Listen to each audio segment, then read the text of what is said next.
So good morning to each and everyone. And congratulations to all those who have won during the raffle draws. Okay, let me begin. I have only 30 minutes. I need to be reminded all the time because I don't have any sense of time. So you're all familiar with this, Atomy Philippines, the unique business concept that sets it apart from any other business. So the absolute price, absolute quality, meaning nothing can be better, nothing can be cheaper. And of course, it's impressive that Atomy is carrying products that cater to our basic daily necessities. Just to remind the group, it has been announced, or one of the things I learned during the last one-day seminar is that in Korea, there are already 350 Atomy products. In the Philippines, we have only 85. But the ultimate goal of Atomy is to end up with 100,000 different products, all globally sourced. Yeah, so we're all looking forward to that. When that happens, literally, mamumulot na lang tayo talaga ng pera. So we should all feel excited about that. So health supplements, again, this is the very remarkable product concept of Atomy. The Mastage, I won't belabor you with this, you're all familiar with this. So for this morning, I'll be focusing on probiotics and lutein. So let's start with lutein. Lutein is the ultimate eye vitamin. It is an antioxidant. It is a carotenoid. Carotenoids are organic pigments produced by plants, and this is what gives the characteristic color that ranges from yellow to orange to red, as found in food substances like carrots, squash, egg yolk, corn, etc. Even green leafy vegetables, they also contain carotenoids, but you don't see the color yellow because of the chlorophyll, which is colored green, which masks the yellow color. But as soon as the chlorophyll wears off and the color green fades out, now you see the color yellow, and that is carotenoid. There are 600 carotenoids found in nature, and out of the 600, there are only 3 that are found in high concentrations in the eye, particularly your lens, the retina, and the macula. These 3 carotenoids are lutein, zeaxanthin, and mesozeaxanthin. And of the 3, the most important is really lutein. That's why we call it the ultimate eye vitamin. We are all born with plenty of lutein in our eyes. We're born with that. But as we grow older, especially when you hit the age 40, lutein begins to decline. And when you hit 60, it is at its lowest level. The thing is, lutein cannot be produced by our body. So we really have to depend on external sources, meaning diet and supplements, like what we have. So what does a human eye do? It collects optical information from the environment and then transmits this optical information to the brain via the optic nerve. The human eye is like a camera. So as the light enters the eye, the lens focuses that light into the retina, very much like the lens of a camera. At the back of the eye is a lining. It goes this way, at the back of the eyeball. That is your retina. So the retina is like the film of a camera. Within that retina, you'll find photoreceptor cells. These are light-sensitive cells that send nerve impulses to the brain via the optic nerve. The optic nerve, if you look at that image of the human eye, you'll see that yellow thing that comes or emanates from the middle portion of the retina. That is your optic nerve that connects directly with the brain. In the brain, these nerve impulses are transformed into images, just like what the film is as it is sent out to create photos.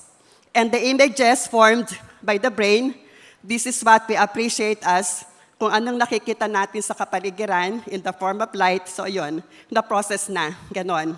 Now, at the very center of the retina is your macula, at the very center. The macula is the most sensitive part of the retina, and it is responsible for our central vision and color vision. Color vision means our ability to perceive colors, whether it is blue or green or black. And central vision, we have two kinds of vision, central and peripheral. Central is, as I look at you now, that is central vision. My peripheral vision, even if I don't turn my head to the left or to the right, my peripheral vision is telling me what's on my left and what is on my right. So the macula is responsible for the central vision. It is what gives us the details in our vision. So it gives us the ability to be able to read fine print, to distinguish faces, and to drive a car at night. So that's how important the macula is.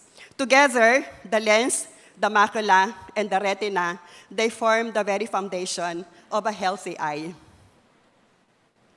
So what is macular degeneration? As we grow older, our lens and our macula degenerate. It's part of the aging process. Particularly if you have uncontrolled medical problems, uncontrolled diabetes, for example, hypertension, obesity, all the more that this degeneration process becomes accelerated. As a result of the degeneration, cataract will form in the lens. That cataract, as we all know, it can be operated on. Then intraocular lens implantation can be done, and that will restore your eyesight back. But it's a totally different story with macula. Macula, once it degenerates, it can never be repaired. It can never be restored. That will lead to serious blindness. So for all of you here who may have undergone cataract operation, you still have the macula to take care of. Hindi pwedeng isipin na, okay na ako kasi meron na akong artificial lens. There is still that macula that you need to take care of. I have a first cousin whose husband is presently undergoing treatment for his macular degeneration. He's being injected with whatever medicine that costs him 20,000 pesos a month, one injection every month. But that cannot even assure him of anything. Kasi that's macular degeneration. You can't do anything about it. Degeneration can hindi pwedeng sa matanda lang. Hindi sa matanda lang yung degeneration. Degeneration can also occur even among much younger people. And that is because of our eyes' number one enemy, which we cannot see, an enemy which is nearly impossible to avoid, as it is everywhere. And that is your high energy velocity rays, or what we call as the blue light rays. Blue light may be man-made or may be from natural. Man-made, this is emitted by electronic devices, laptop, cell phone, tablet, all those gadgets, LED lights, fluorescent lights. Natural, sunlight is the biggest source of blue light. That is why on a cloudless sky, if you look up, the sky is colored blue, the oceans are colored blue because of the blue light emitted by the sun. So you have to be very careful about that. So what are the damages that can be caused by blue light? Our eyes can effectively block ultraviolet rays, but never blue light. Unfortunately, our eyes cannot block blue light. So the blue light passes through your lens and reaches deep into the retina and the macula, which are the two vital areas for our clear and sharp vision. And the blue light can always cause degeneration of the lens and the macula, resulting into cataract even at a young age, and macular degeneration even at a young age because of that blue light. So effectively, I mean not effectively, but as an aftermath of prolonged exposure to blue light, those are the alarming complications which you have to be aware of. Macular degeneration, cataract formation, even digital eye strain. Eye strain because the blue light scatters fast and wide, so the lens is unable to focus it. So because the lens cannot focus it, it doesn't provide that sharp contrast. Eventually, it will cause strain on your eyes. Frequent headache, poor sleep. Who are you here are fond of, while already lying in bed, still tinkering with their cell phones, with the bedroom lights off, with the cell phone as the only source of light, still doing Facebook or whatever last-minute emails? That is very, very, very risky, and that is very dangerous. In the absence of the light from anywhere, and the light just coming from your cell phone, all the more that threat to your eyes becomes accelerated even more. So never do that. Very dangerous.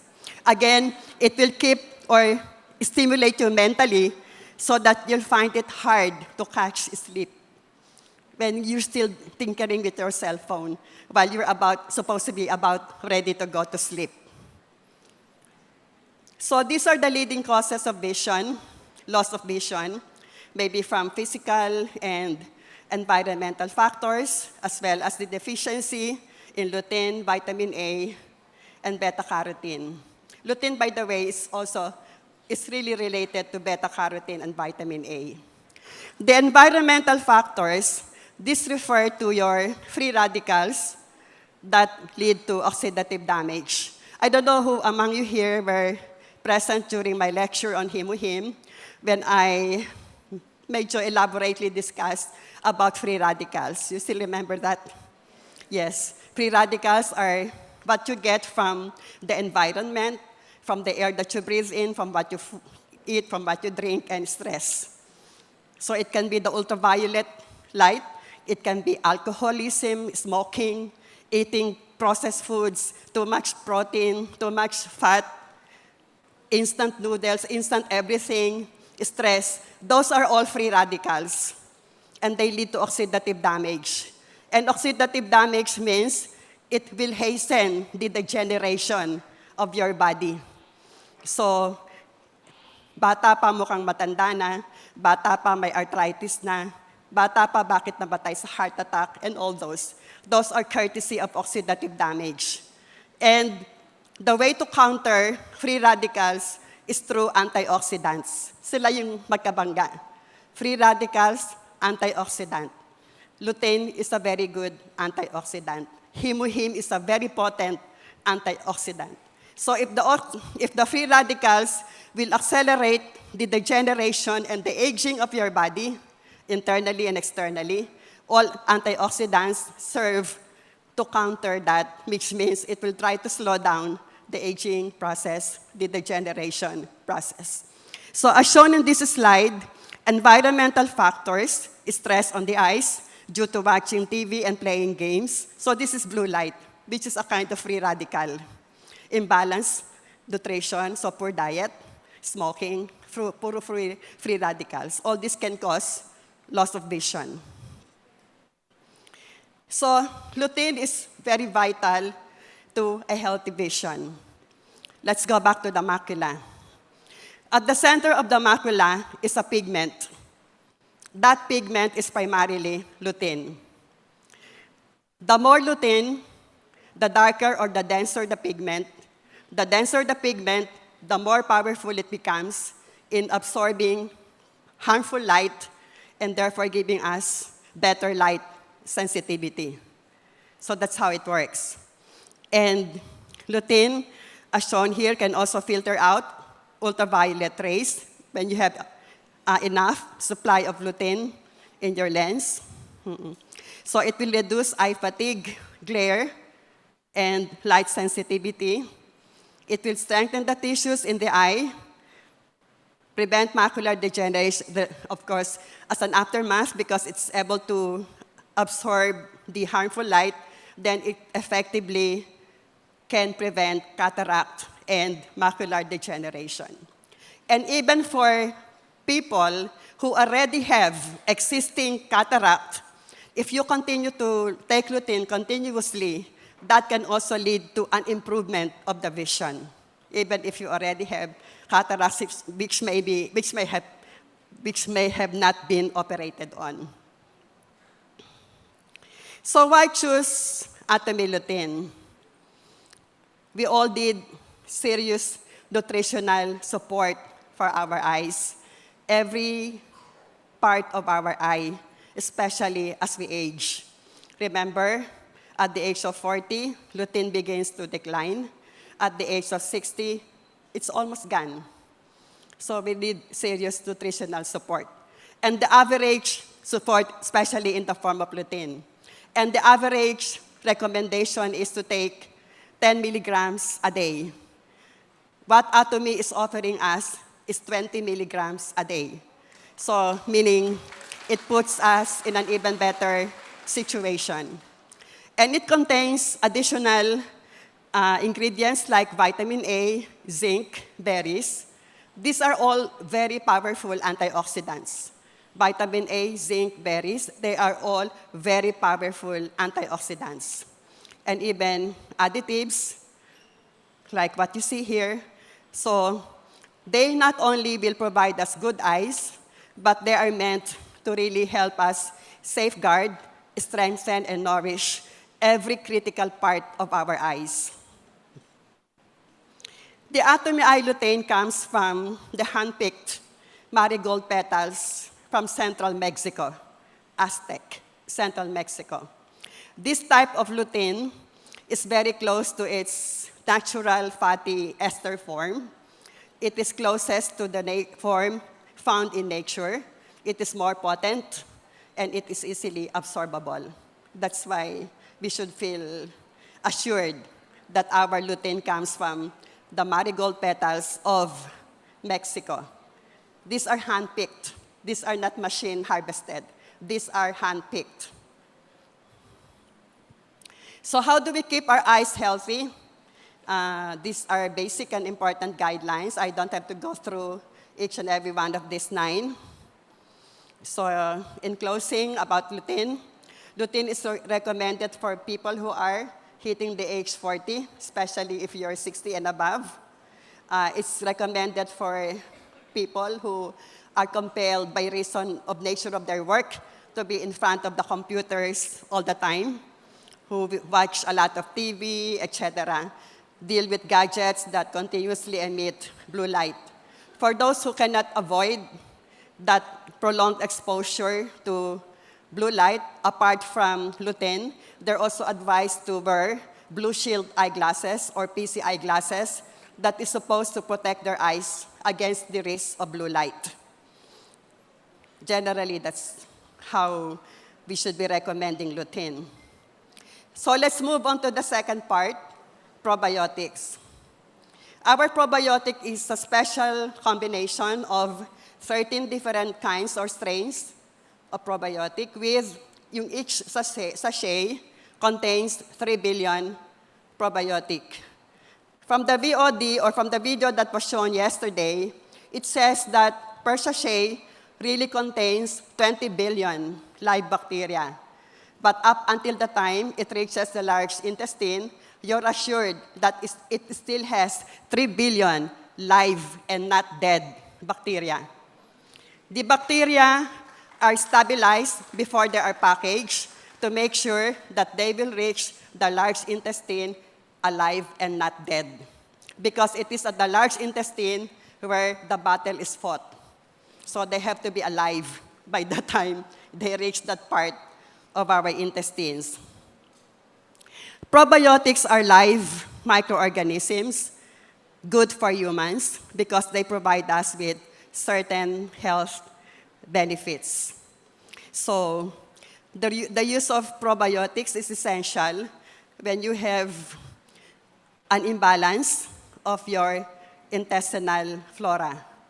The intestinal flora refers to the totality or the community of bacteria, both good and bad, that are in your intestine. Again, let me remind you, each one of us is made up of hundreds of trillions of cells. Of the hundreds of trillions of cells, only 10% are human, 90% are bacteria. So we're only 10% human, we are 90% bacteria. Yes. I look like lactobacillus, you look like acidophilus. So, of the 90% bacteria, 90% of the 90% are in our intestinal tract. Majority, di nga ba sabi ni Dr. David Kim, if you collect all the bacteria in your intestine, they will measure up to 1.5 kilos. Can you imagine that? 1.5 kilos. So itong intestinal flora na to, both good and bad, yun yung ibig sabihin ng intestinal flora. And when you take probiotic, you restore the flora balance in favor of the good by fighting the bad bacteria. Think of probiotic as ghostbuster.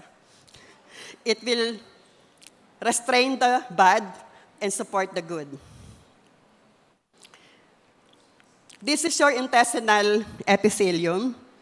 This is the lining. You think of your intestines as a tube. Talaga namang tube siya.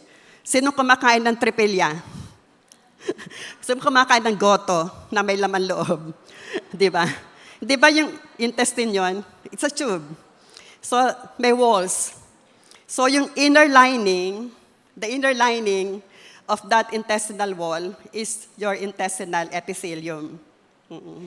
So it serves as the gateway or a barrier between our intestine and our bloodstream, our internal organs.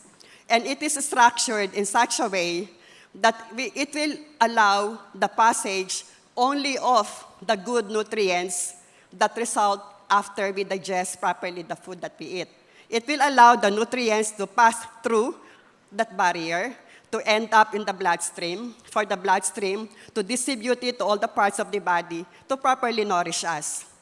And it will not allow the passage ng hindi nutrients. Examples, bacteria, bacterial toxins, antigens, undigested food. It will not allow. It is structured in such a way, in that way.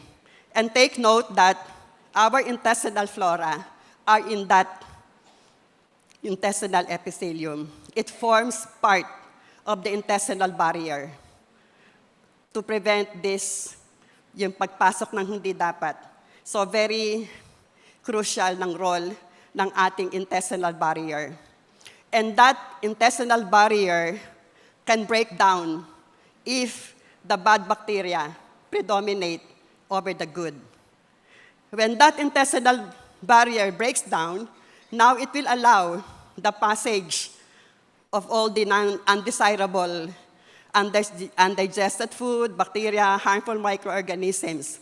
And what do you think will happen pag nakapasok sa bloodstream natin yung mga ganong undesirable aliens? It will really result into a lot of inflammation, autoimmune diseases. And inflammation is at the root of most diseases.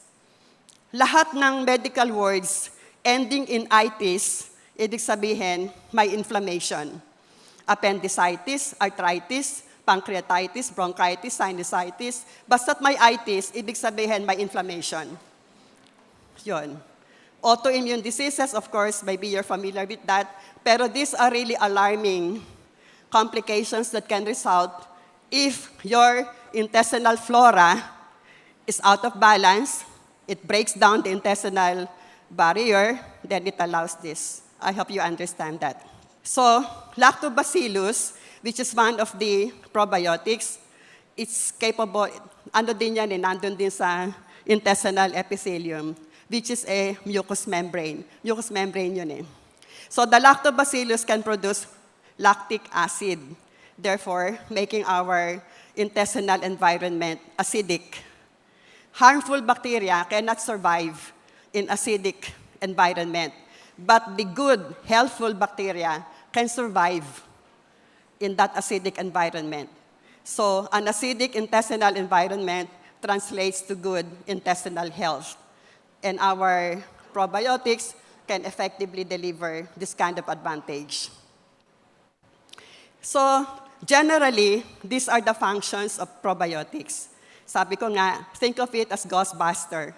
It will restrain the harmful bacteria. Whom do you call? Ghostbuster, mga ganon. At the same time, it will increase the helpful bacteria. And it will help regulate the bowel function. Symbiosis, what do you mean by this? If both the good and the bad bacteria coexist in the same environment without creating any harmful health side effects, that is what you call a symbiosis. They live and let live. Ganon. Harmoniously, they coexist. But that is only possible if the balance between the two is 80% good bacteria and only 20% should be bad. The moment that bad bacteria outnumbers or tilts this ratio in favor of the bad, that's when all diseases will start. So, unfortunately for people who are getting older, harmful intestinal bacteria increase with age.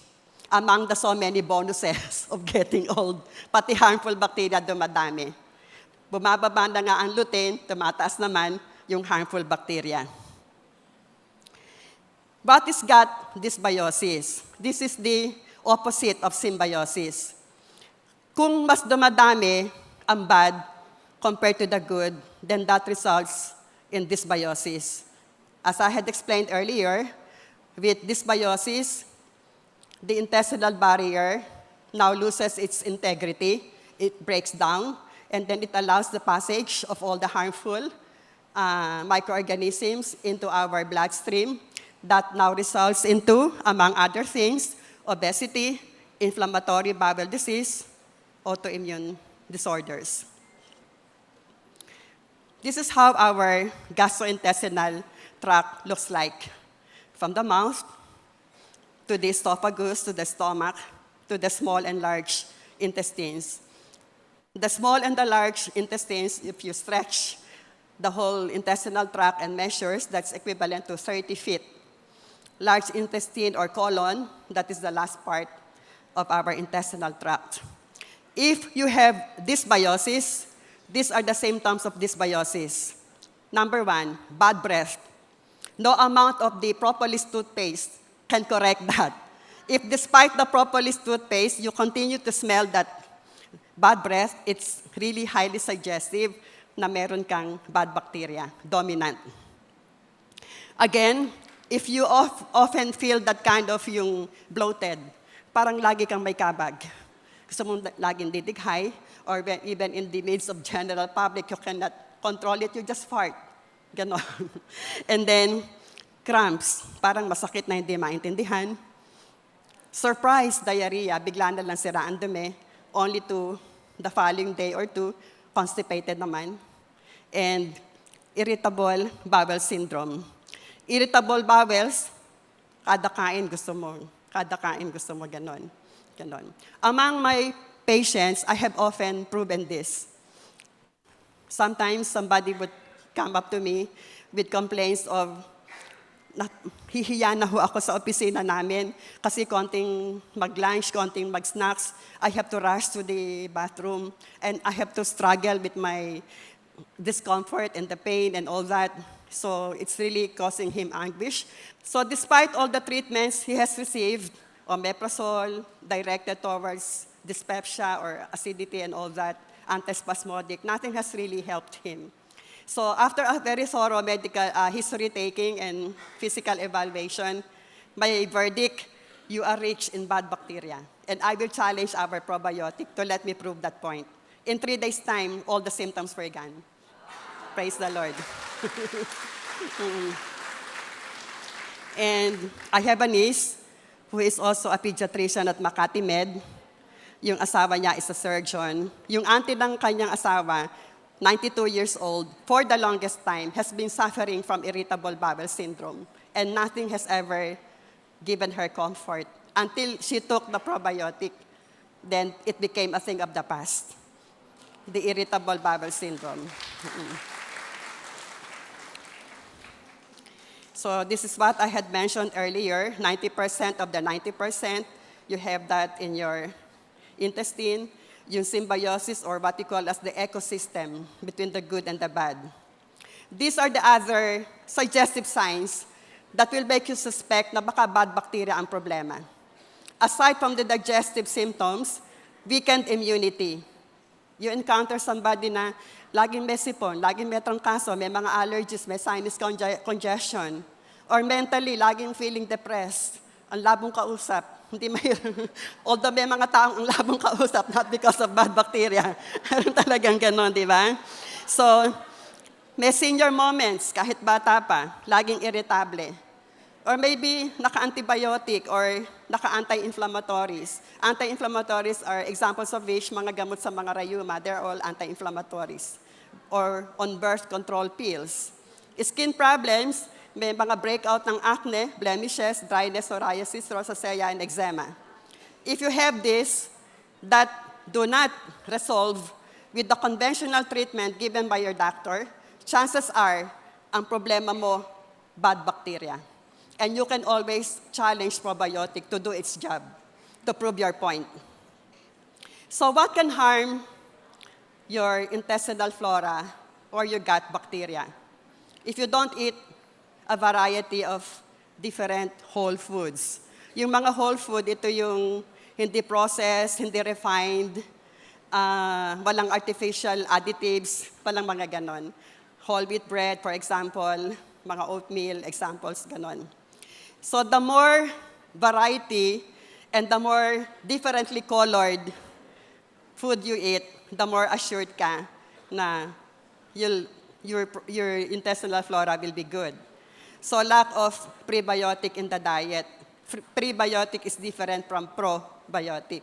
So prebiotic is a type of fiber that remains undigested, but ang purpose ng prebiotic is to help the probiotic to flourish. So it supports the probiotic. Drinking too much alcohol. Antibiotic use. Again, in my practice, if I cannot avoid a situation where the patient really needs to take antibiotic, I make sure that I also add probiotic. Pro in favor of bio-life. Anti against life. Antibiotic will kill not only the good, but not only the bad, but the good bacteria as well. So I have to make sure that there is probiotic on the side to make sure that mare-replenish back yung good bacteria that will be eliminated in the process of taking the antibiotic. Lack of regular physical activity, always sitting down, sedentary, no exercise, that can destroy your gut bacteria. Cigarette smoking, not getting enough sleep, stressful way of living. Pag titingnan mo, ito pa rin yung mga free radicals, yung iba sa kanila. So all this can harm your intestinal flora. So how to improve gut health? If you know what can harm and you avoid them, therefore, you're able to improve your gut health. Just let me emphasize, some more examples of your prebiotic food will be bananas, onions, legumes, asparagus, oats. Mga prebiotic yon. Consume more probiotic, yogurt, kimchi. Make time for quality sleep. Avoid a stressful way of living. Eat foods rich in polyphenols. I'm excited by this. I'm a dark chocolate lover. So if you eat dark chocolate, that's a polyphenol that can help improve your gut health. Blueberries, wine, only red wine, not the gin, not the other types of hard liquor, but only the red wine. It's rich in polyphenols. It can improve your gut health. But of course, there will always be a limitation as to how much. Green tea is also a good way of doing it. So why choose Atomy Probiotic 10? Number one, because it offers us a wide variety. 13 different types of probiotic, which when you take regularly, can assure you of a very good balance between your good and bad bacteria. So all this, you're looking at the 13 different strains. Kumbaga sa doctor, you're looking at parang they're all specialists in their own right. and each one of them has its own specialty. Even among kids, infants who present with infant colic, di ba, minsan dadating si mother, hindi makatulog, iyak ng iyak, at anong gawin, pakainin, painumin, iyak ng iyak, igtad ng igtad. May kabago yan, may infant colic. Usually how we did it before, antispasmodic, but not anymore. The solution is always probiotic, and it will help settle down the baby. Ganon. And reminder lang din as an example, who among you here have pregnant daughters or relatives or whoever, it's always better to give birth through natural, spontaneous delivery rather than cesarean section. What has this got to do with this? When a baby is born through the natural vaginal spontaneous delivery, it is assured that as the baby passes through the vaginal vault, it will drink all the probiotics hanggang sa makalabas siya. A baby who has been born by cesarean section is deprived of that. Ikalawa, di ba, pag cesarean section, ini-sterilize yung buong abdominal skin, linis-linis, to make sure na mawala ang bakterya. So paglabas ng baby, dito muna inilalagay. So at least, parang ang feeling nila, para hindi exposed sa bakterya. Presently, it has been started in some hospitals that if a baby is born via cesarean section, they get an amount of the vaginal fluid, pinapainom nila sa bata. And that is the first prebiotic gulp given to the baby. And perineal washings, binawash nila yung ganito ng mother. And then kinukuskus sa bata to simulate that passage through the natural way. So in that manner, they're assured na hindi naman totally na-deprive or 80% na-restore yung ganong klaseng advantage. So, mixed probiotics, again, let me put it this way, a healthy gut flora that is high in friendly bacteria is essential to overall health. Siguro naman na-realize nyo na at this point na when you talk of bad bacteria in the intestine and its detrimental effects, you're not just talking of mga disadvantages sa intestine. Konektado yan sa buong katawan. Kasi pag ang inflammation nag-set in because of the breakdown of the intestinal barrier, lahat ng sakit from head to foot, konektado yan lahat. Kaya again, let me repeat, a healthy gut flora that is high in friendly bacteria is essential for overall health. 1 sachet a day. And then, added to that, meron pa tayong mga apples, bananas, strawberries to make sure that the preparation becomes more acceptable. Lastly, this is the last slide. Hippocrates, the father of medicine, once said prophetically, dahil totoo talaga, 100% of all illnesses ng tao start in the intestines. Totoo yun. So we have to be very conscious and careful that we maintain that good intestinal health. The best way to do it is through probiotic. So for everybody out there who desires to be healthy, take probiotic 1 sachet a day. So fellow Atomians, stay happy, stay well. Thank you.